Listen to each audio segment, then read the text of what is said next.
उगार खुर्द येथे जनशक्ती सेवा संघाचे उद्घाटन, सामान्य नागरिकांच्या मदतीसाठी संघ कटिबद्ध, राहुल कटगेरी।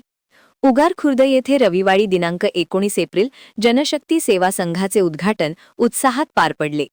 उगार साखर कारखान्याचे व्यवस्थापकीय संचालक अनंत सिद्धांती यांच्या हस्ते या संघाचे उद्घाटन करण्यात आले। कार्यक्रमाला न्यायवादी विजय देसाई, न्यायवादी राघवेंद्र हळिंगली, न्यायवादी श्रीशैल मैत्री, भारतीय सेवा संस्थेचे अध्यक्ष दर्शन अनुगुला, वीरभद्र कटगेरी, महादेव कटगेरी, कागवाड मतदारसंघाचे युवा नेते राहुल महादेव कटगेरी, संघाचे अध्यक्ष विनायक राजेंद्र कांबळे, सचिव रावते यांच्यासह जनशक्ती सेवा संघाचे सर्व पदाधिकारी आणि माजी सैनिक मोठ्या संख्येने उपस्थित होते।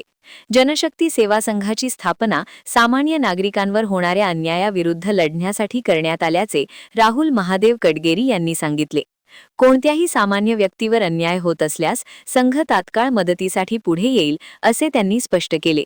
समाजात न्याय आणि सहकार्याची भावना वाढविण्यासाठी हा संघ कार्य करणार असल्याचेही त्यांनी नमूद केले। महान कार्य न्यूजसाठी सुरेश शिंदे, उगार खुर्द।